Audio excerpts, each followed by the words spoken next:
Jim Acosta is out at CNN. I guess he wanted to get out before Tom Homan busted down the door and deported his ass. It's a beautiful thing. We're going to take a walk down memory lane and also let you see exactly what he said to his viewers, all 7 of them, on his last broadcast. Also, speaking of Tom Homan and ICE, it's like a real-life episode of Cops going on in America right now, and we are eating it up. We're going to show you some of the exhilarating footage of horrible people being apprehended because your local police department refused to do so. Also, Scott Jennings killing it again on CNN. Honestly, last night must have been the ultimate day for Scott Jennings on CNN. We've got tons of clips for you to see what he has to deal with, and also show you how his spirit is actually catching fire a little bit, and other Republicans are picking up the Scott Jennings spirit there on the cable news network known as the Cable News Network. That's all coming up right now, plus a whole lot more. We're brought to you by Birch Gold. I'm Larry O'Connor. You can call me Larry.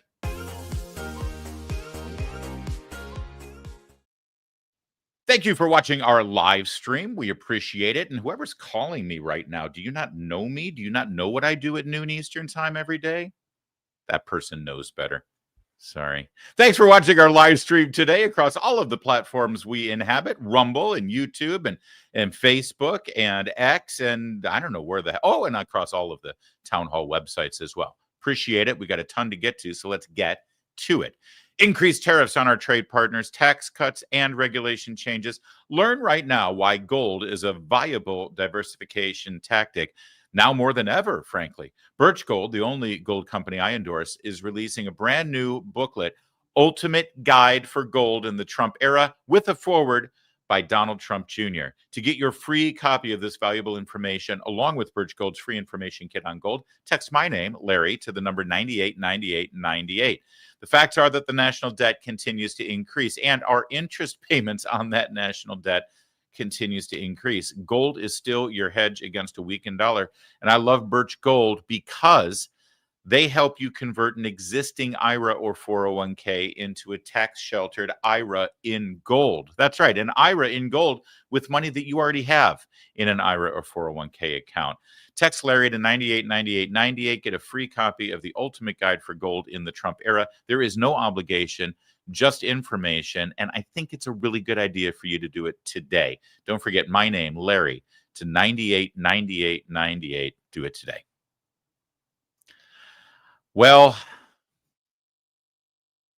I mean, what can we say about Jim Acosta? My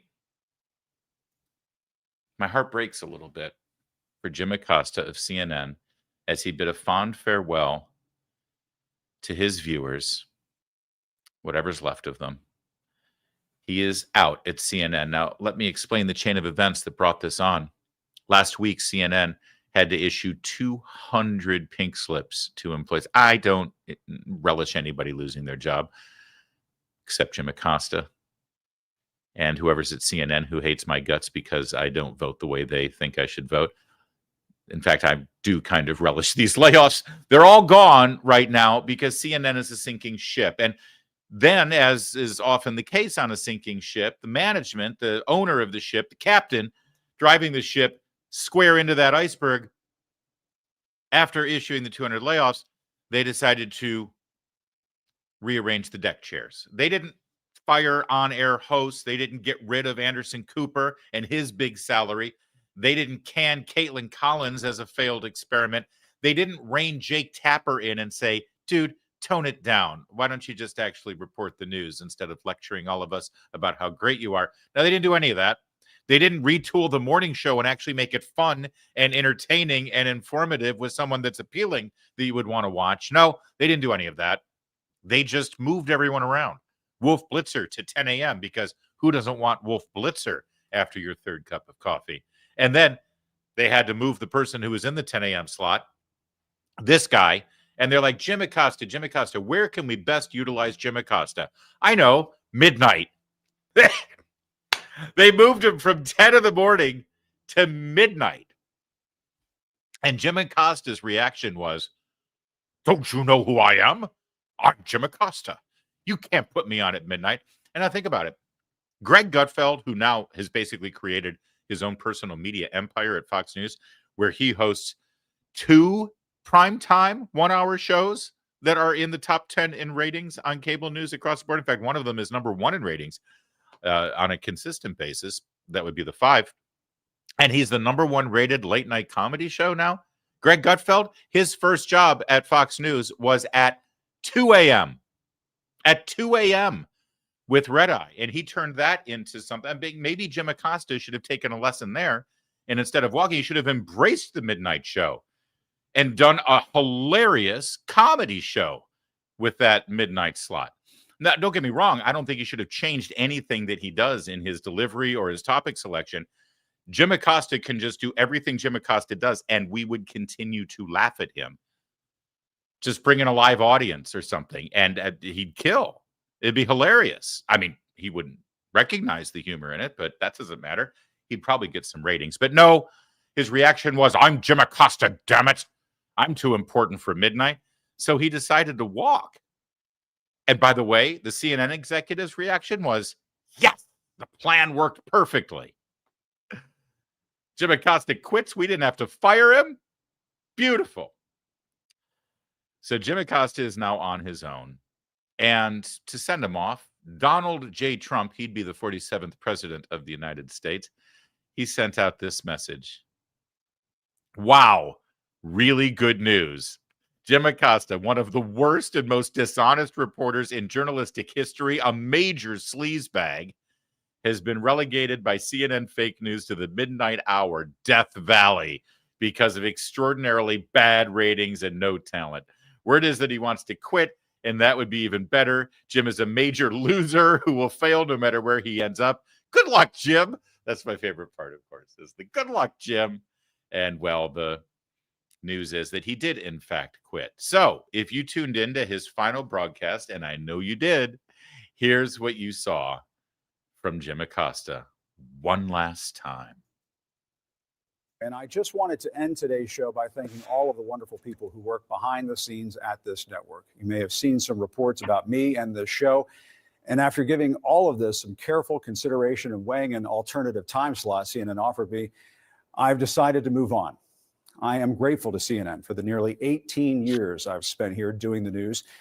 People often ask me if the highlight of my career at CNN was at the White House covering Donald Trump. Actually, no. That moment came here when I covered former President Barack Obama's trip to Cuba in 2016 and had the chance to question the dictator there, Raul Castro, about the island's political prisoners. As the son of a Cuban refugee, I took home this lesson. It is never a good time to bow down to a tyrant. I've always believed it's the job of the press to hold power to account. I've always tried to do that here at CNN, and I plan on doing all of that in the future. One final message. Don't give in to the lies. Don't give in to the fear. Hold on to the truth and to hope. Even if you have to get out your phone, record that message. I will not give in to the lies. I will not give in to the fear. Post it on your social media so people can hear from you too. I'll have more to say about my plans in the coming days, but until then, I want to thank all of you for tuning in. It has been an honor to be welcomed into your home for all these years. That's the news. Reporting from Washington, I'm Jim Acosta. Wow. Sanctimonious and deceitful right up until the end, and hypocritical. I wonder if he's sitting there talking about the dictator of Cuba as the highlight. And by the way, I love it. I just happen to have a photograph of the highlight of my career. Here, let me show it to you. Always hold tyrants accountable. Always speak truth to power. Can you show us the moment where you spoke truth to power to Barack Obama, Jim? Could you? Because last time I checked, Barack Obama's Justice Department actually spied on your coworkers, your fellow reporters like Cheryl Atkinson and James Rosen.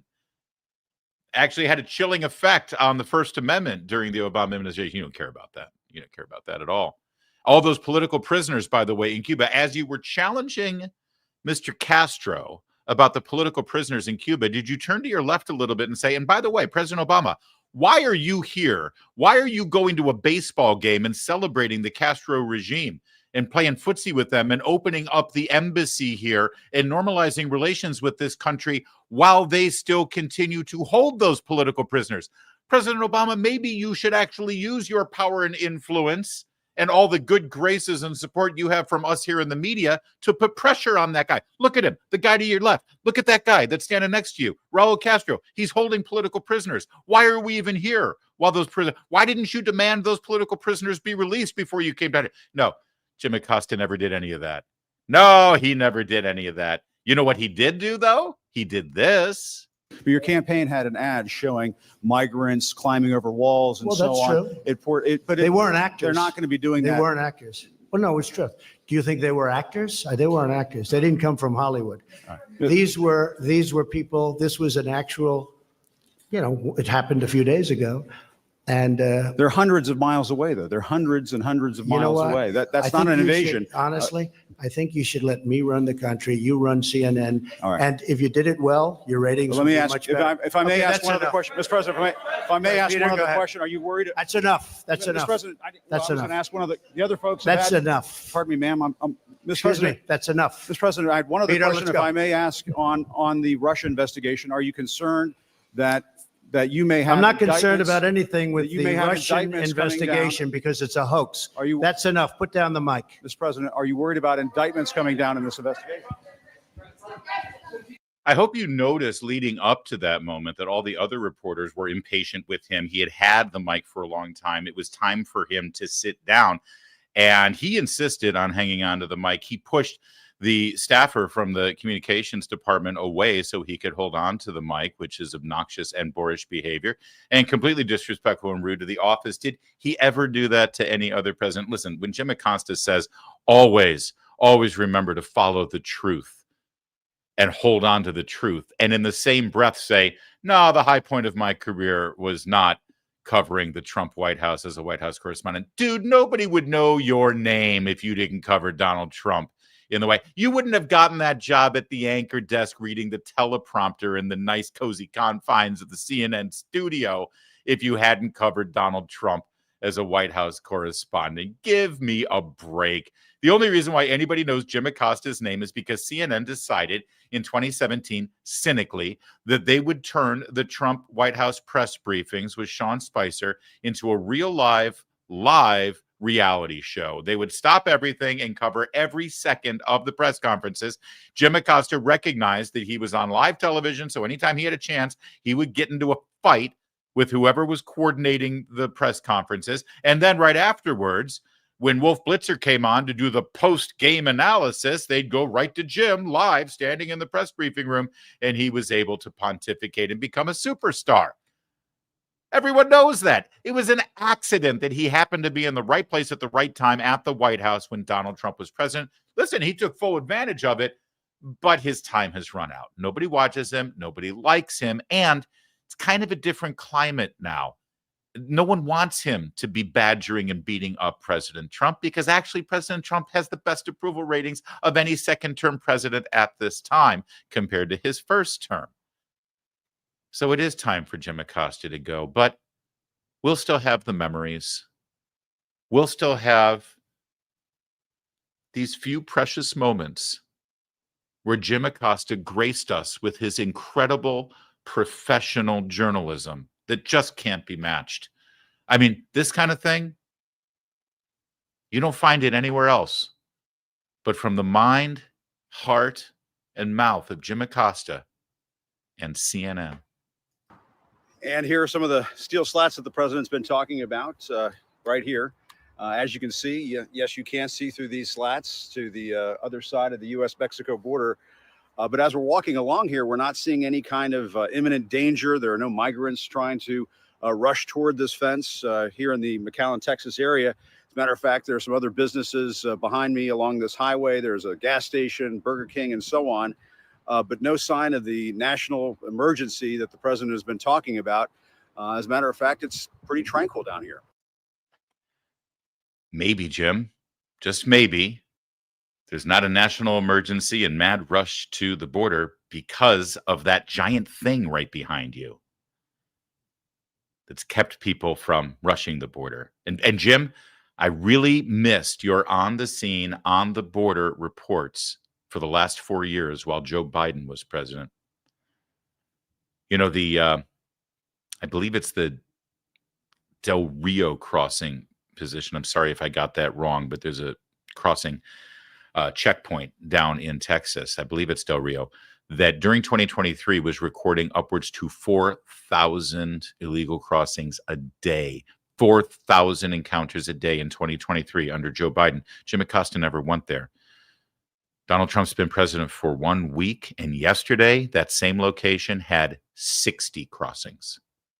We went from 4,000 a day under Joe Biden without Jim Acosta showing up to report on it, and we had 60 yesterday. That's Jim Acosta's incredible reporting work that somehow just didn't make the cut in CNN's new lineup. So Jim's gone. He's history. I don't know where he's going to go. I'll be honest with you. When he said he's considering other options, MSNBC ain't going to hire him. None of the networks are going to hire him, I assure you. So where's he going to go? I mean, I guess he could take a pay cut and go to News Nation like Chris Cuomo did, but I don't think even News Nation wants him. He's ruined his brand as a journalist at CNN because he steered so far into the Trump derangement syndrome beat. He doesn't cover the truth or facts or news. He covers his own feels over Trump's policies. So where's he going to go? I mean, I guess he thinks he's going to be able to go direct to you and stream direct to you and have a podcast because he thinks he's going to be the next Megyn Kelly. But I assure you, he's missing several fine assets that Megyn Kelly possesses that, well, Jim just doesn't come close to having. His podcast is going to be as popular as Don Lemon's is. In other words, we're never going to see Jim Acosta again. And that's a good thing. Are you tired of the winning yet? Also, it should be noted that he chose the release date of my book about the media, Shameless Liars, for the day he quit CNN. Talk about harmony. My entire book is about the left-wing media and the lies they told about Donald Trump, and Jim Acosta quits his job on the day, today, that my book is released. Catch it on Amazon, hardcover, paperback, Shameless Liars. Thanks for watching. All right. Speaking of CNN, well, yesterday, Scott Jennings had himself a day, mostly because the people on his panel show there at CNN Primetime were absolutely nuts. I mean, about everything. And that's where Scott Jennings shines the best. Let's start with the same story that they've been talking about for a week that they just can't let go of, Elon Musk and the Nazi salute. Seriously, who tunes in? I thought you watched CNN for the news. This happened a week ago, and they can't let this story go. It's not good enough for them to cover a fake story within 24 hours of it not happening. Now they have to go a full week later and talk about something that never happened. But here we go. Elon Musk is a Nazi. Enter Scott Jennings. Look, the first time that Elon Musk decides to declare that globalist Jews are responsible for the great replacement of brown people into the United States, maybe it was a misunderstanding. You know, the second time he said that Jews are pushing hatred against white people, that's a quote, you know, that was a little iffy. By the second Sieg Heil, I think he kind of loses the benefit of the doubt to be not accused of playing footsie with these Nazis. I'm not saying he's a Nazi. I'm saying the Nazis think he's a Nazi, which they very clearly did at this event. And these words were not said in a vacuum. As you pointed out, the leaders of AfD have embraced, in many cases, the Nazi heritage. They have wanted to take down the Holocaust Memorial in Berlin, saying it is inappropriate to recognize this horrific chapter in German history. And I just think it's horrific. I don't understand why this guy keeps getting the benefit of the doubt, whether or not he believes this stuff personally. You didn't even mention the Nazi jokes he was making on Twitter. Yeah. That actually got he's been ADL given so many chances about it. Yeah. I was hearing a lot of sighing. Scott, what's the deal? I mean, we've moved on from Trump derangement syndrome to Elon derangement syndrome. Oh, I'm sorry. Do you want to defend his saying the Germans get to Let me let him finish, Catherine. I love this game we play where you talk for 2 minutes, I talk for 3 seconds, ahead, and you Scott. freak out. So he has a long record of supporting the Jewish people, number one. Number two, anybody who is asserting this thing he did on the stage the other day was a Sieg Heil, which I just heard you say, you know, lawyer up maybe, because absolute ridiculous thing to say. Under no The circumstances. Nazis in Germany thought it was a Sieg Heil. Under no The Nazis in under Germany no thought it was a Sieg circumstances Heil. was he doing anything other than expressing enthusiastically. Why don't you do it his on TV right now? His appreciation. Why don't to you the do it on crowd. TV right now if Number- you think it's so Number three. Hold on Number for a three. second. you Let me know, let it- let me let her Number finish. now. Number three. I think it is fully appropriate. And I, of course, have been the strongest supporter of the Jewish people on this network for over a year, since October the 7th. Is that to, true? to remember the Holocaust and to remember the atrocities committed against the Jewish people. And I also think it's appropriate to remember the atrocities committed against them right now. And it seems to me, Okay. let me just finish my point. No, it seems to me, I won't let you change the subject. seems to Let's me- address what we're talking about. I'm trying to finish my point. As the Jew at this table, I'm trying to finish my I point. would say The people who are most concerned about and most all over Elon Musk today have had nary a word for the Nazis on Well, college that campuses is- who's gone that crazy is for the bull. last year and a That is half. That is true. bull. That is not bull. true. Nothing. I am a Jew. I do. I like.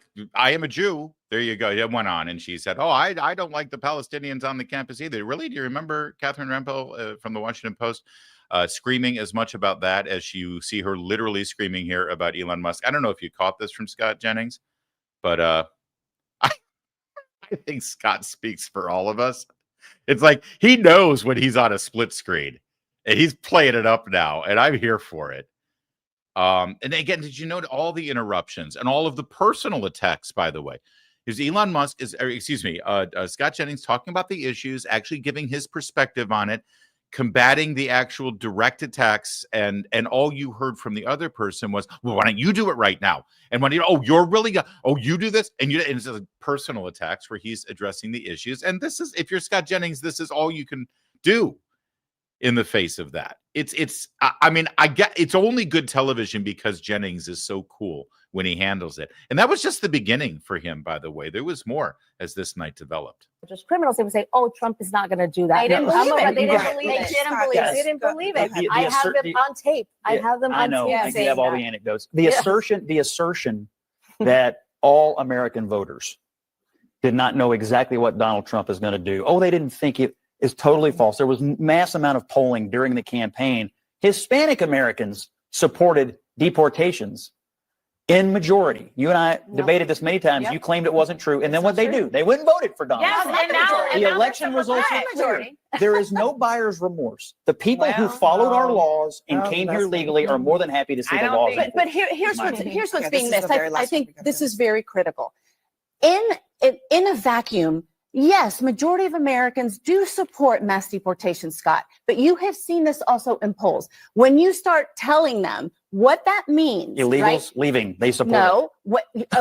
No, They support that. Yes, they support the Really? criminals. Let me finish. When you start telling them what that means, dreamers, veterans, teachers, Their first family. responders, their family, then they say, you know what? These are people that have been here for 30 years. They have contributed trillions of dollars to our economy. I prefer to give them a pathway to citizenship. So you know what the solve is, Scott? In order to get rid of all of those illegals, let's give them a pathway to citizenship. That is a win-win for the economy, for us. You're and fighting. for our You're future. fighting the last We gotta battle. go here. He's Yeah, fighting the next one. he absolutely is fighting the last battle there. It's a great point. And then this is what you're going to hear. They've been here 30 years. Could we start maybe with the people who came here in the last 3.5 years under Biden?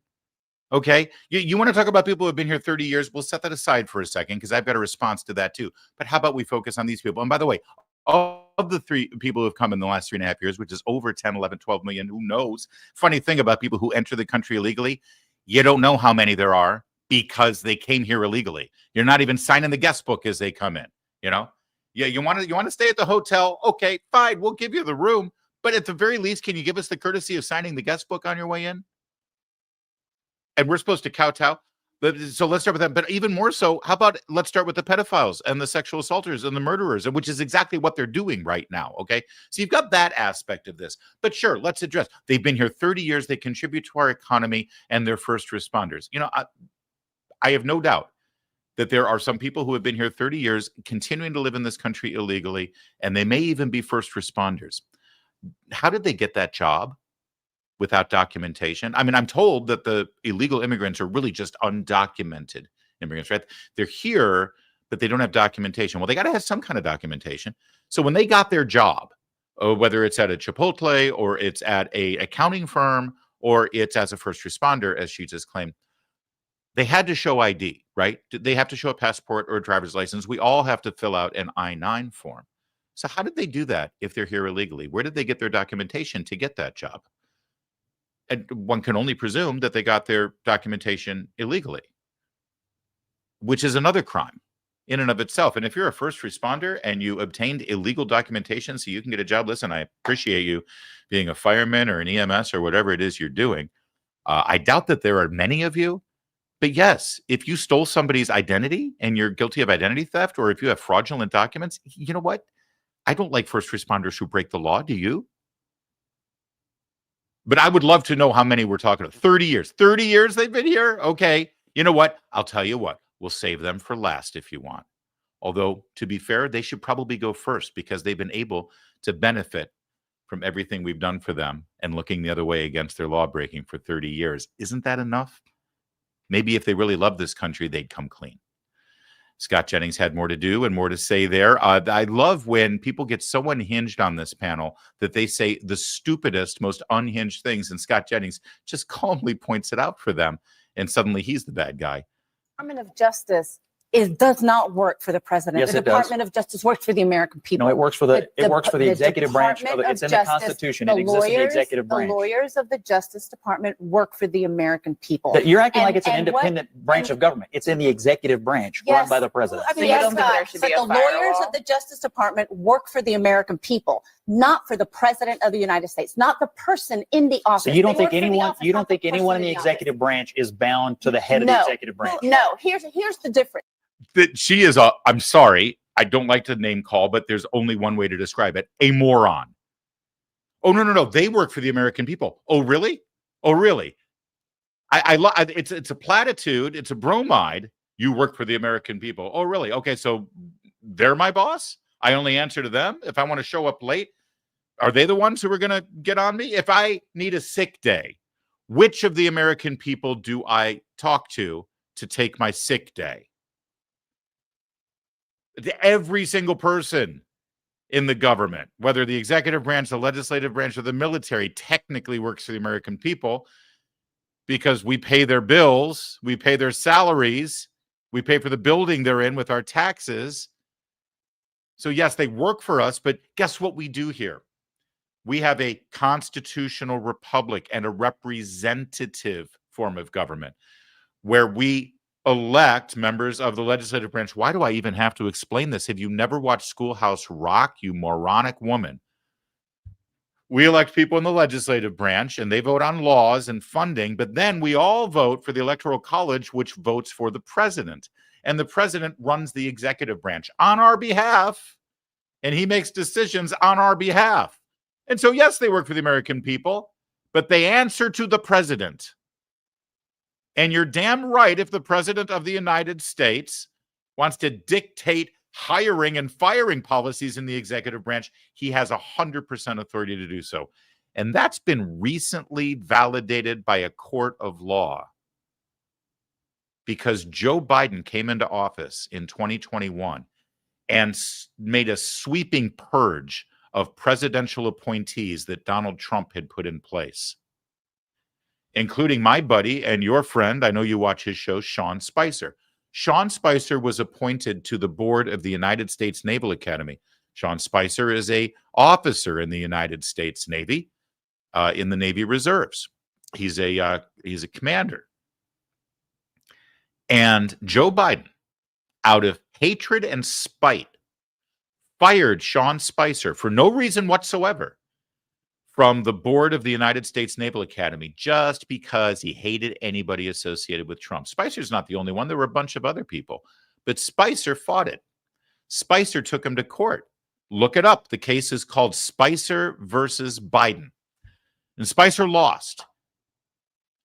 But he won because he got a court of law to decide, and he got the Biden administration to fight in court for the right for any president to come in and fire anyone in the executive branch on any board or any appointee or any department if he so chooses.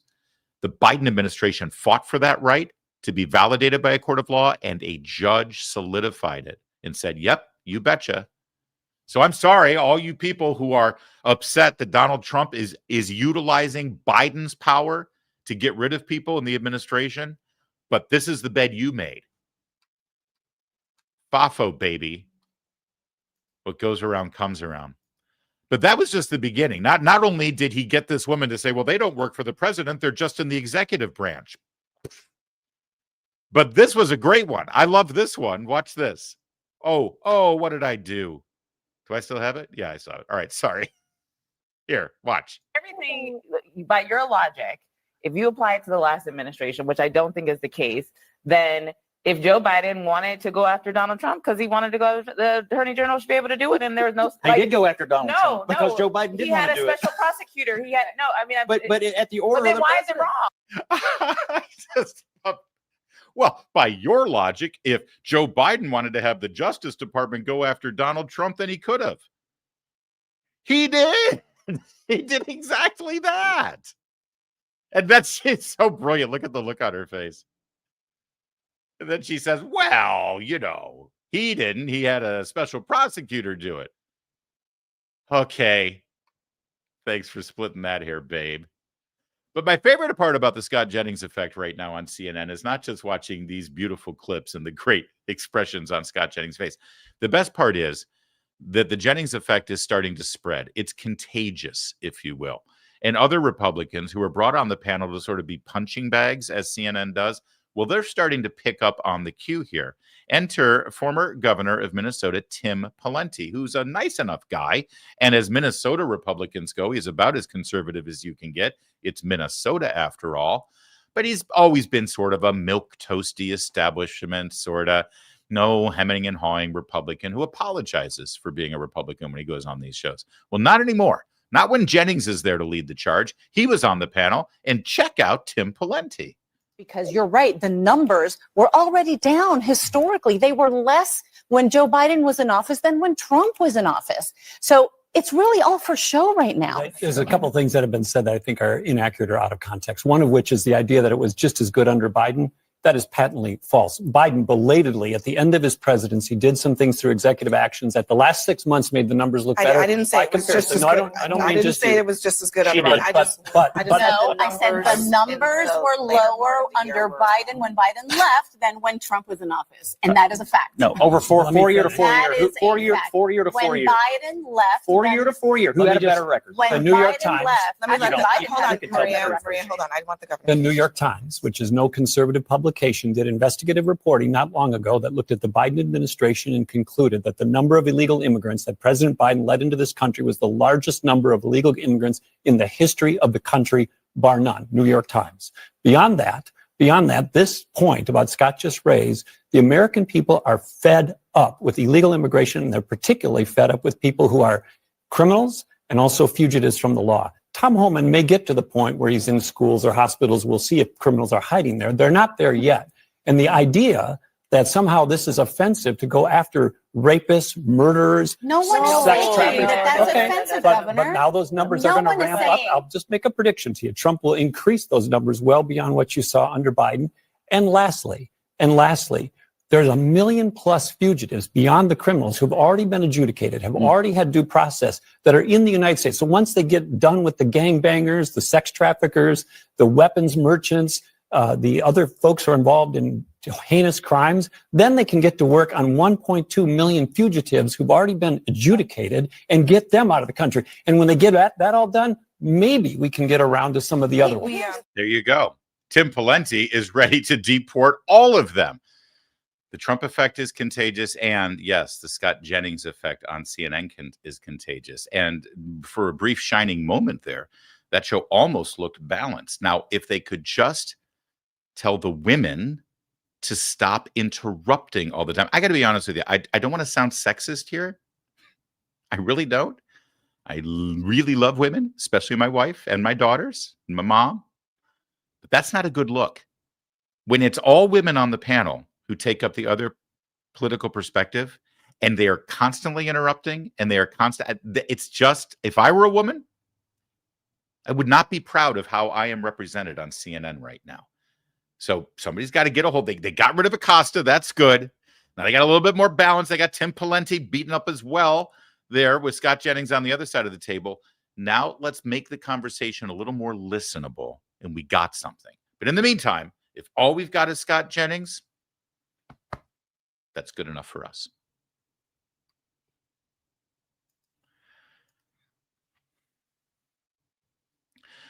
Well, yesterday was a day of incredible footage of deportations, apprehensions of criminals who are in this country illegally, and then the processing for the deportation process. This has been going on for the last several days, actually.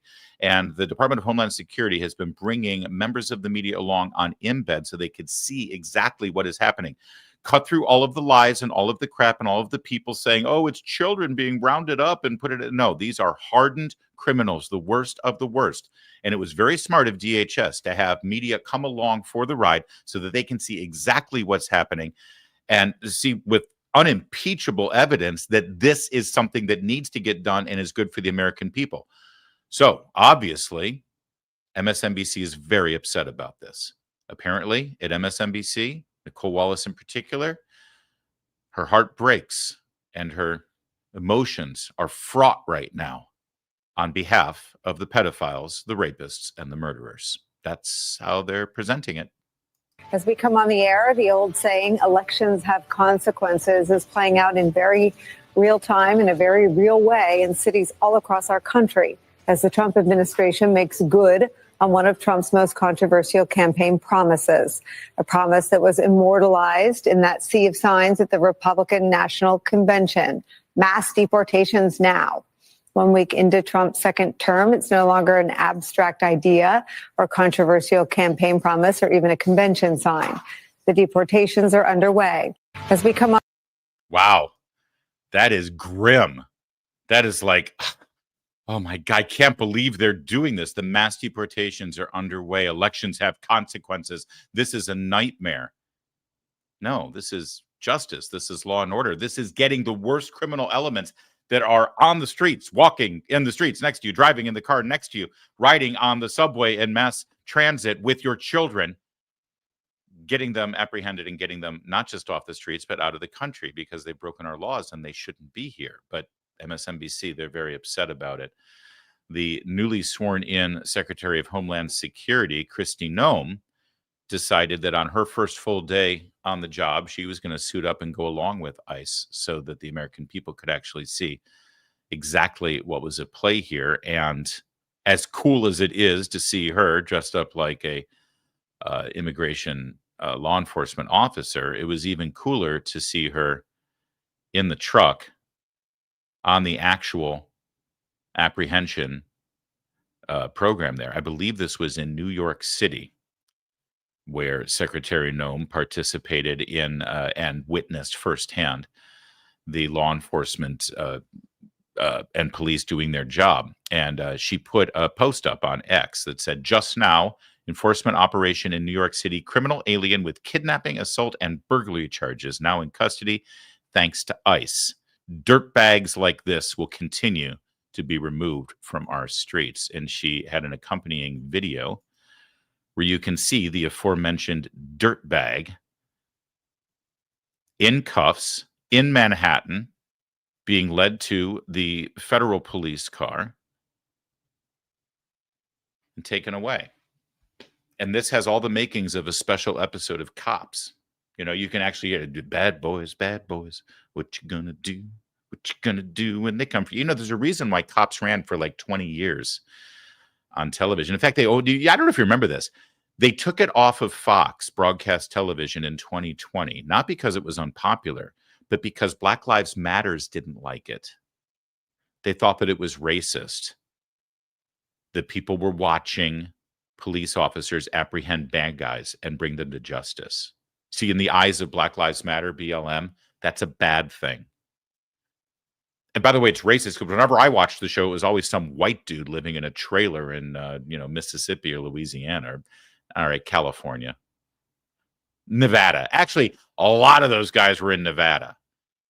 I don't know. It's so racist. BLM actually is racist when they say you can't show criminals being arrested because that paints black people in a bad light. It's like, who said black people? The majority of these people are white. Doesn't matter. That's why they took it off the air, but there's a reason why it was so popular for a couple of decades and people watched it, because there is an inherent sense of justice that goes along with this. When you see bad people doing bad things, you want the police to show up and do their job. And that's what we've wanted for the last several years with our immigration authorities, and they've been told they're not allowed to do it. This is brilliant from the Trump administration, Secretary Noem, and from border czar Tom Homan to not only do their job, but bring the media along to raise the profile and show the American people that their government is actually doing what you expect them to do. In fact, he even brought Dr. Phil along. What's your name? Seda. Seda what? You have a person last name? Sam.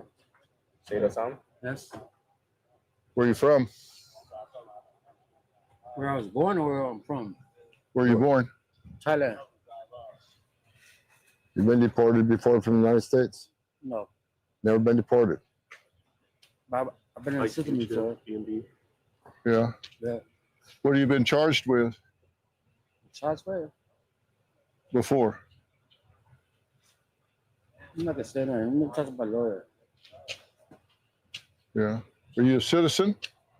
My mom says it. Your mother's a citizen, Yes. but you're not? Nope. But you've never been deported before? You Dr. Phil. You look like Dr. Phil. Yeah? How do you know me?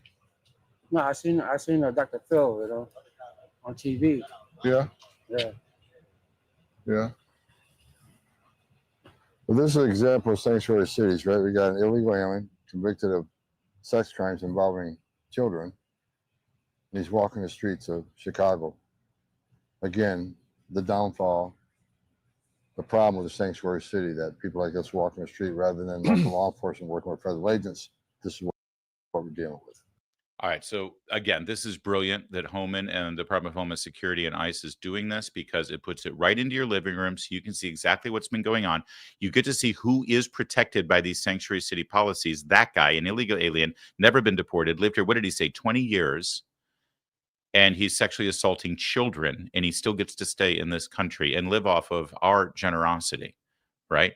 And you know, all you hear is, well, they just come here for a better life and they just want to make money and be safe. And okay, well, listen, this guy has not come here to have a better life and to work. I guarantee you he's not working because he recognized Dr. Phil. He's sitting on his mom's sofa, eating bonbons, watching daytime television. Otherwise, he wouldn't know who the hell Dr. Phil was. And sanctuary cities are allowing this day. And by the way, the fact that they're able to target people who were specifically arrested in the past for pedophilia, sex crimes against children, and they're walking our streets, it's huge. It's huge to show the American people this. In fact, they took it one step further. They brought in the king of trapping these guys in the act of trying to have sex with children. Chris Hansen did one of these things with ICE as well. You gave her $50. Yeah. What was that for? The $50 was for sexo con chica 15 años. No quería. Yo no quería. No quería yo. Her niece was 15. And you said you wanted a from her and were going to pay her $50. Are you here in this country legally? Do you have U.S. citizenship? Soy ilegal. But you came here, Marvin, for sexo con chico 15 años. No. You could go back to Honduras. No, por favor. Chris Hansen's the host of Takedown with Chris Hansen and the Predators I've Caught with Chris Hansen podcast. I mean, first of all, great Spanish. Editing is my friend, Jesse. Editing is my friend. So these people, they show up just like Americans, ready for action. A week ago tonight in Genesee County, Michigan, Sheriff Chris Swanson's ghost team and I did an investigation. 2 illegal Hondurans showed up in the same night among the other predators. Both had been in this country before, gotten kicked out, sneaked back in, and got arrested in this sting trying to have sex with a child. And I can tell you, in the week that's passed, they've already been picked up by ICE on a detainer, and it's the quickest they've ever seen this happen in the history of Genesee County. Well, And that's because there is, in fact, a new sheriff in town. And by highlighting this, first of all, it's feeding the American people's appetite for law and order and justice. It's why we like to watch Cops. So they're giving us real life Cops episodes every single night that are happening at this moment that did not happen under President Biden. And it blows away the mythology that you're hearing elsewhere that these, oh, if we deport these people, if they're deported, who will pick our fruit? Who will clean our hotel bedrooms? Who will mow our lawns? Who will look after our children? Listen, I do love the inherent racism in that argument. It's like the Democrats of the 19th century saying, well, who will pick our cotton if we free these slaves? Come on, guys, you're going to kill our economy. Fine, go ahead with that argument. But also, you and I both know that that's not what's really happening here. This is not about people who are mowing your lawns and picking your fruit. Okay, you want to make an argument for them. How about we agree on this? How about we get rid of the murderers? How about we get rid of these people who are trying to have sex with 15-year-olds? How about we do that? And the fact of the matter is, Democrats right now have twisted themselves into pretzels. They aren't saying anything other than, as you saw from Nicole Wallace, wringing their hands and lamenting the fact that mass deportations are happening. Well, mass deportations of these scumbags are happening, and you seem to be against it. You seem to be against it. And I'm so excited that the Democrats are meeting right now. They're having their Senate and their House caucuses, their conference caucuses, to figure out what their agenda and strategy is going to be for this Congress, for the first year of this Congress at least. And I'm so excited to hear from the Democrats when they finally emerge and they make their statements about these arrests. I can't wait to hear them say this is wrong. I can't wait to hear them say they're on the side of the perps. They're on the side of the illegal aliens who were just caught red-handed trying to have sex with children.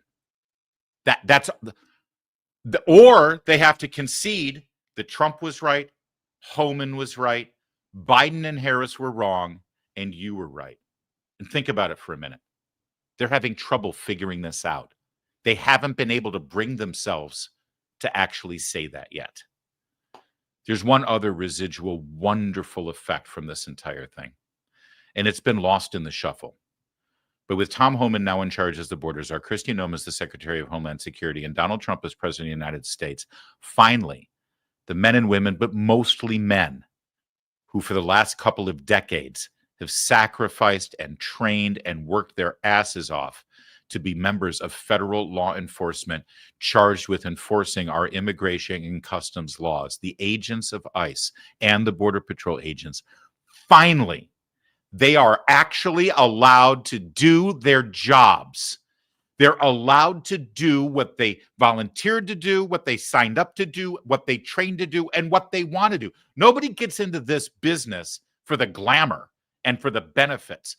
They wanted to serve our nation. They wanted to enforce the border. They wanted to enforce our laws. They wanted to protect children who were being trafficked and exploited. And for the last 4 years, they were told, nope, you sit over there and you fill out forms and you process people to make it easier for them to come into this country and break our laws. And now finally, these guys are allowed to do their job. And one of them appeared on Fox and Friends. What we're doing is we're targeting the worst first, right? That's who we're getting. We're focusing on those targets. We're not targeting people in schools. We're not targeting people in churches. We're targeting people who are the worst. There's a chance they're going to go to some of those places, and this administration has kind of taken some of the handcuffs off of us in a way, right? Where we're leaving the discretion with our officers, and our officers are trained to make good decisions out there.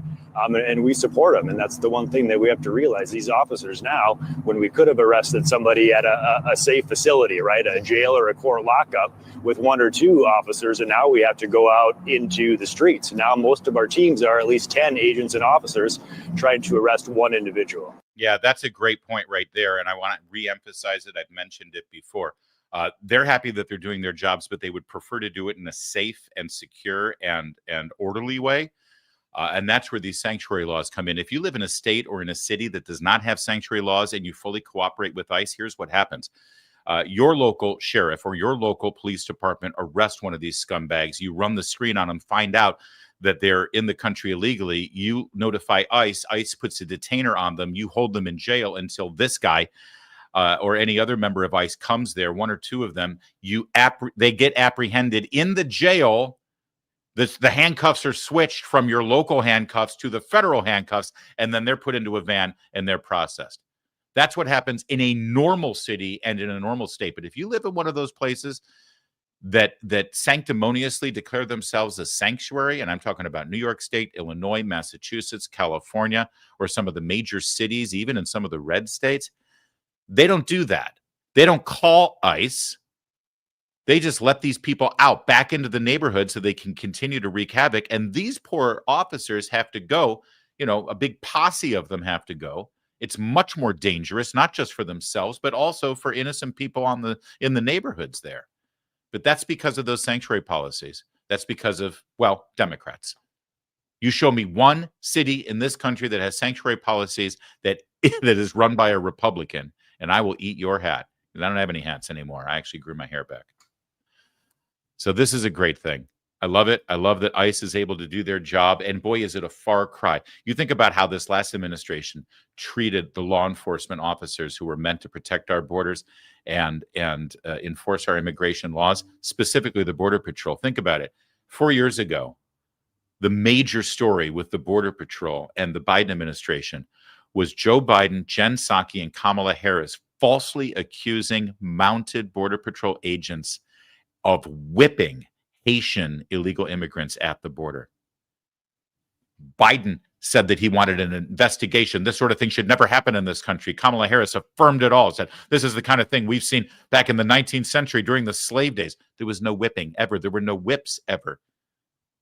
Those Border Patrol agents, those brave, heroic Border Patrol agents, mounted Border Patrol agents were doing their jobs. An AP photographer happened to capture a moment where one of the longer straps of the horses was out. And everyone decided, because they're morons who live in a city and they've never been around a horse, decided that was a whip.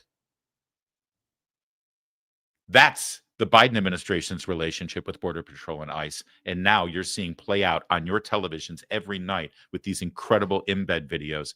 You're seeing the Trump administration's relationship with Border Patrol and ICE. And boy, oh boy, I know which one I prefer.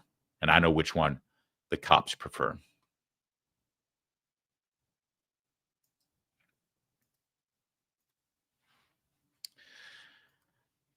Selena Gomez was a Disney star. She had a television show called Wizards of Waverly Place. I know this because I have children of a certain age who watched it when they were 10, 11, 12, 13. And, like a good parent, I would sit and watch television with them to make sure that everything was okay. And back then on the Disney Channel, everything was, okay. So we watched Wizards of Waverly Place, and Selena Gomez seemed like a really funny young lady with a lot of talent. And then, like most Disney stars, she decided to start a music career, dated Justin Bieber, and she started to look like a drugged-out hoe. Because that's what you do in the music business, I guess. And she got her life together. She dumped Justin Bieber, or he dumped her. I never really got the full story on that. And now she's a serious actress. Oh, I know what you might be thinking. Hold on, she's in Only Murder in the Building, which is a comedy show with Steve Martin and Martin Short. And you're right, it is a funny show. And she doesn't do a whole lot of serious acting in that at all. In fact, she doesn't do much acting by any stretch of the imagination. Her job on that show is to deliver straight lines for Martin Short and Steve Martin to make her look good. And she does that well because they carry the show and they're brilliant. And I like it. No. That's not the serious acting she's engaged in. The serious acting apparently happens when she turns on her selfie camera and talks to her fans on Instagram, which is what she did yesterday. Watch. I just want to say that I'm so sorry. All my people are getting attacked. The children. I don't understand.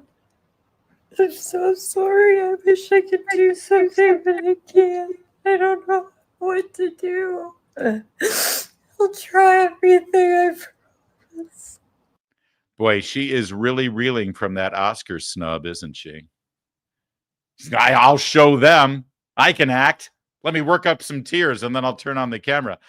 My favorite part, as she says, my people are being deported. She has the little Mexican flag there. I do love them. That's a nice touch.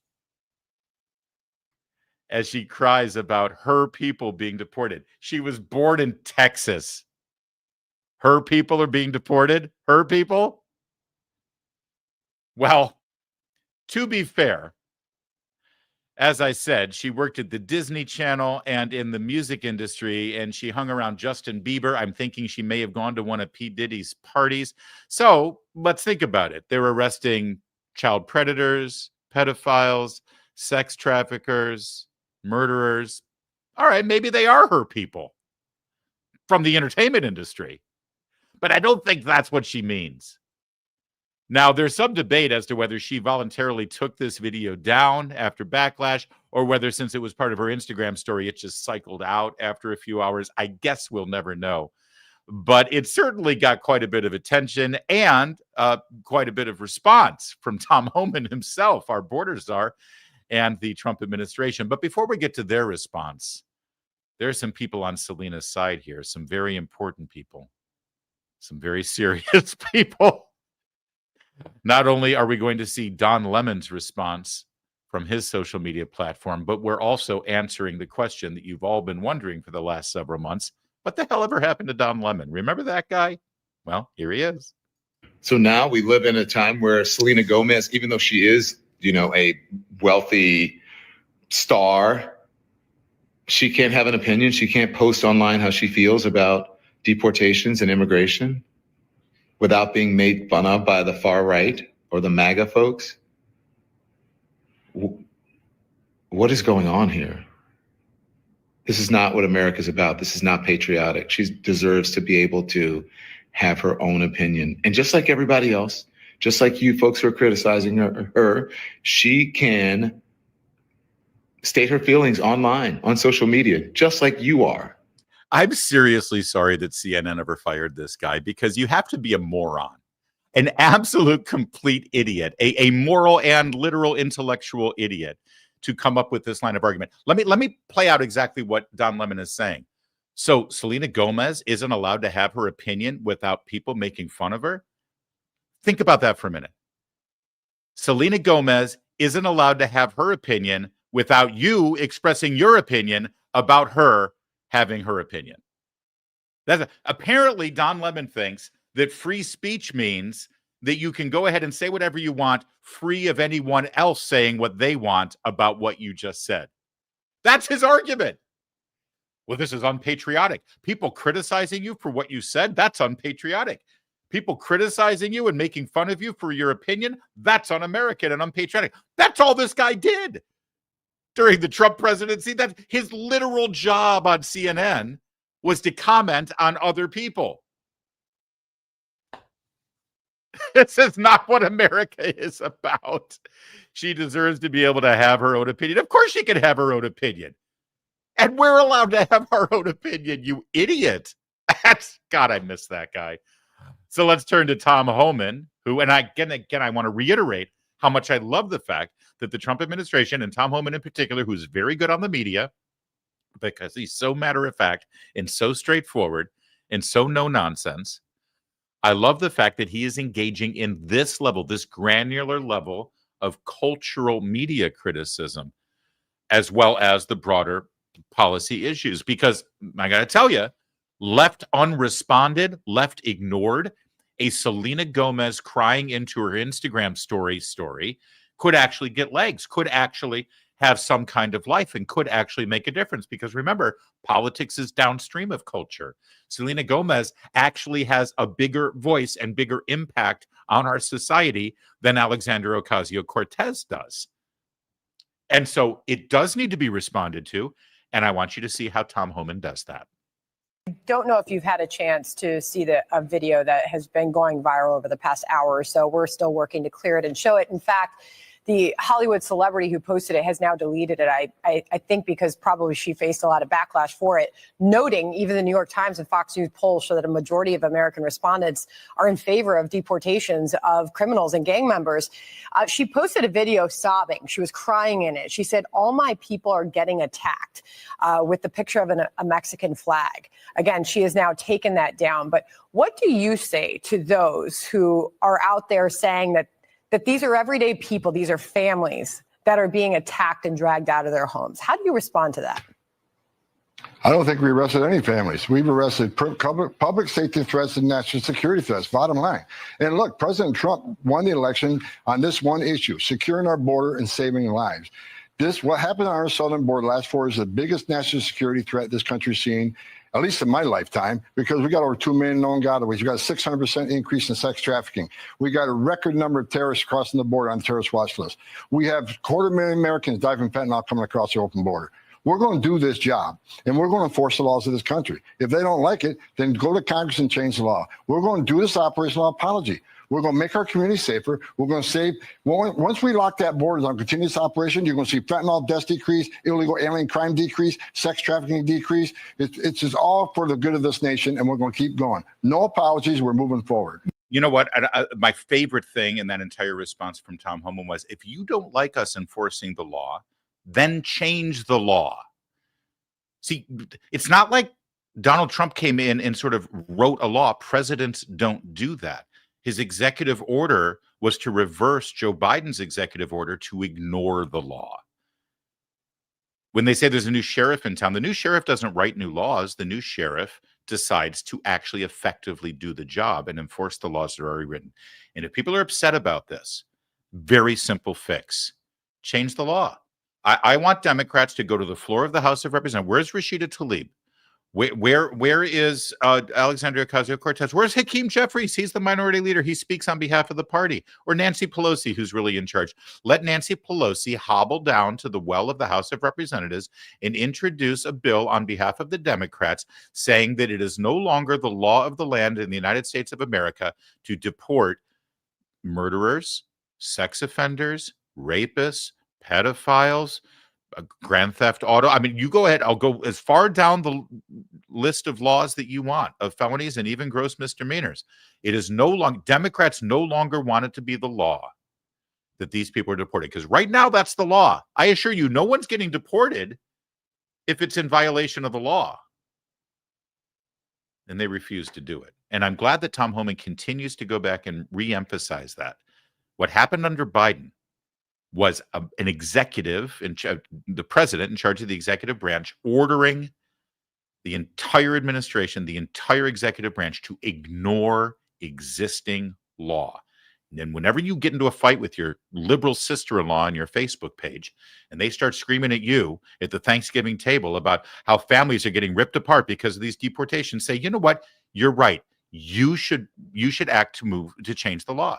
You should work through your congressman and your senator and change the law, because right now the law is these people should get deported. By the way, you know who signed that law? I believe it was Bill Clinton. You know who supported that law when he was running for office? That was Barack Obama. If you don't like it now that Trump's doing it, or maybe those Democrats, you knew full well that they said those things just because they had to get elected, but they were never really going to enforce the law.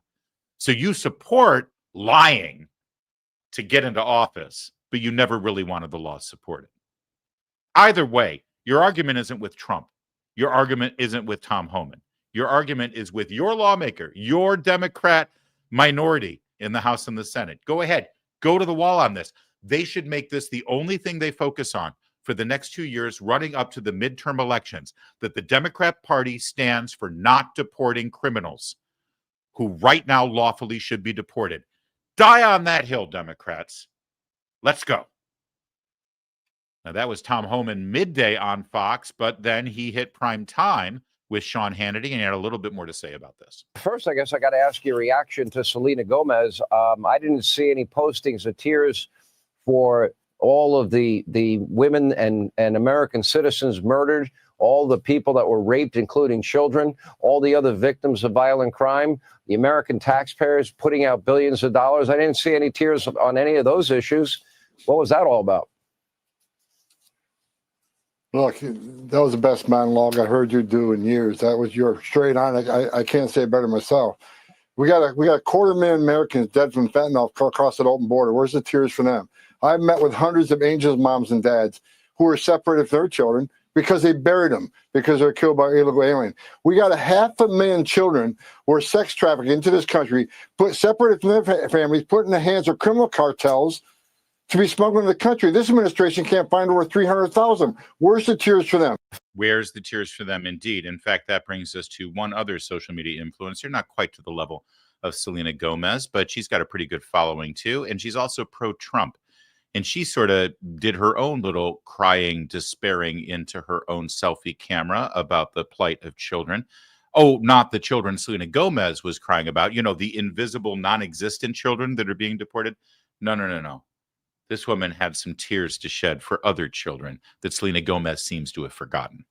Good Lord. Why not this energy towards our increasing homeless population, displaced veterans, single moms, the people of North Carolina, Ohio, Tennessee, Florida, California who have lost everything and are sleeping in tents? Are they not also your people? What about the 300,000 missing children the Biden administration just lost? Where was your voice and tears and empathy to try to help find them? Which update, the Trump administration has reportedly found 80,000 of them. What about the women and children who have been assaulted, raped, and murdered by illegal aliens? Or as you're saying, your people? Where is your empathy and voice for them, such as Laken Riley? Do you even know who she is? I really want to understand who your people are that you're crying about. Are you referring to the hundreds of people being deported for heinous crimes such as pedophilia, rape, children and women and elders, drug trafficking, human smuggling, murder, assault? Are those the people you're sad about that are being forced to leave this country? And why doesn't Mexico want them back? Where were the tears when Obama deported millions of illegal aliens, 5 times the amount that Trump did? Or is it only bad when Trump does it? Here's an idea. You live in a really big mansion, right? I'm sure you've got plenty of space. Why not house some of your people and protect them? I'm sure you could fit a lot of people there. It's interesting. I never see celebrities talk about the missing children who are trafficked across the border, or the women and children who are raped and murdered and assaulted, taking the very dangerous journey to enter this country illegally. Instead of, Selena, why don't you also fund your people to help come here legally? Or are you worried about losing your access to cheap labor for hard jobs, which is in support of modern day slavery, versus having people come into this country the legal way and getting paid better, fair wages? And what was the point of filming yourself crying about something you either have no idea about or were paid to say? Wow, dropping the hammer. By the way, her name is Amanda Ensing, and that was a perfect response. And I really look forward to Selena Gomez and her reply, but I don't think that's going to happen. That's great. And I'm looking forward to Selena Gomez's next video that she puts out. And I would really, really love to know if the producers of her television show asked her politely to remove that video, because here's the thing. Number one, it was full of lies. No children are being deported. No families are being separated, unless, it's the family that's headed by a rapist, a pedophile, or a murderer.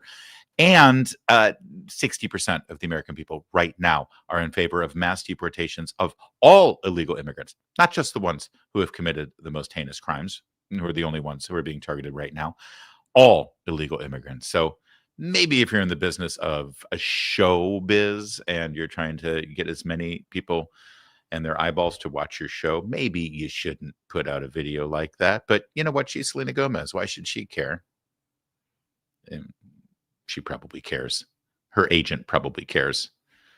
Thanks, Selena. Thanks for playing. All right. We did it, Kevin. We did it.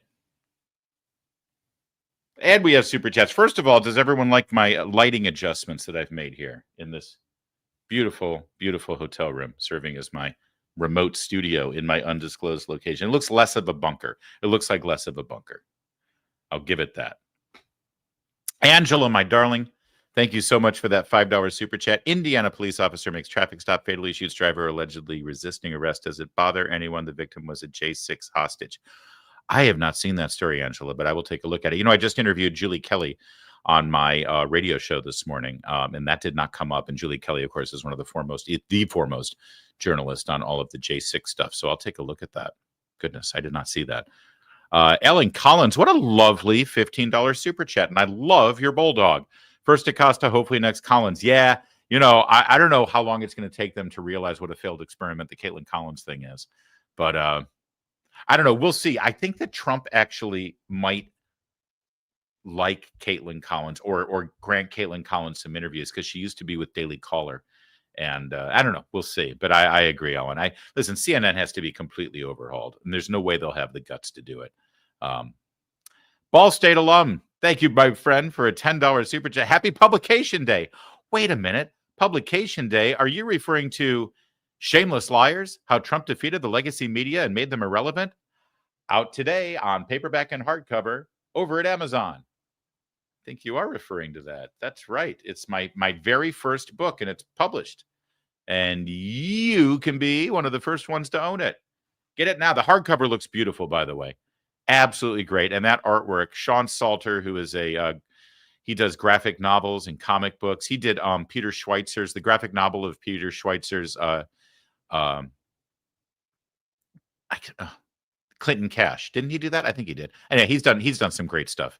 I've known him for many years. He's a great conservative, and he did that cover work, and it's absolutely beautiful. Thank you, Jeff. Very excited for Publication Day. $10 super chat from Mav. Thank you, Mav.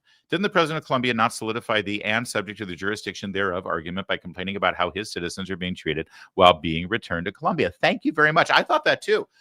So what Mav is referring to here is the language of the 14th Amendment that's being used to justify birthright citizenship. They say, oh, anyone born here is a citizen, except it specifically says that it's people who are not the subject to jurisdiction of a foreign country. And you're 100% right that the president of Mexico is screaming about us deporting, and the president of Colombia is screaming about deporting their citizens and sending them back to their own country. Imagine being the leader of a country being angry that your citizens are coming home, right? It's just despicable. They are 100% validating that they are citizens of a foreign country and therefore should not be protected by the so-called birthright citizenship in the 14th Amendment. 100%. 100%. It does not apply and should not apply to illegal immigrants. Thank you, Mav. I'm sure that Trump's lawyers are working on that language for you. All right. I think that's it. You guys are awesome. Did you have a good show? How did the show go, Kevin? Are you happy with this show? 10 out of 10. I thought it was solid. This is a solid show. We had good material to work with, too. I mean, every time you can start with Jim Acosta getting fired, you know, that's always a good thing. There you go. I agree with Michael. Buy Larry's book, be there, and you're simply cool. Only the cool guys are walking around with Larry's book under their arm. All right. That's all we got. Thanks for watching.